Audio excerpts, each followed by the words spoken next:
Share बजारबाट पैसा कमाउनको लागि लगानीकर्ताहरूले विभिन्न प्रकारका अनियमित कामहरू पनि गरिरहेका हुन्छन्।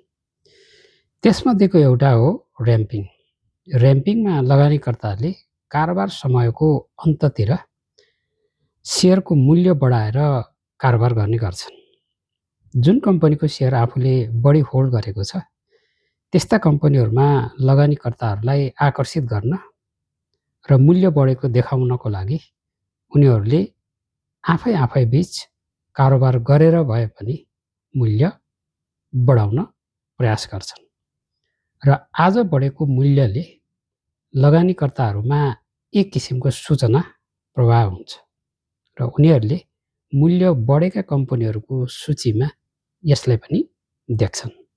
तर वास्तवमा यो मूल्य बढेको हुँदैन या वास्तविक डिमान्डका कारणले यसको मूल्य बढेको हुँदैन र भोलि यो मूल्य वृद्धि भएको कारणबाट त्यो सेयरमा डिमान्ड आउन सक्ने सम्भावना रहन्छ र उनीहरूले आफूसँग भएको सेयर बिक्री गर्छन्।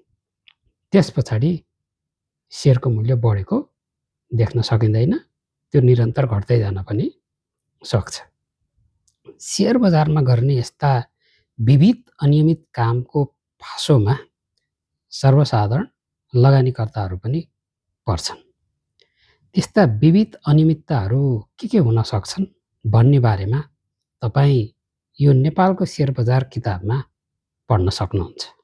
यसमा सेयर बजारका अनियमितता भन्ने च्याप्टरमा विभिन्न प्रकारका अनियमितताहरू व्याख्या गरिएको छ। तपाईँ पनि यस्ता अनियमितताबाट बच्नुहोस् र आफ्नो पैसा बचाउनुहोस्।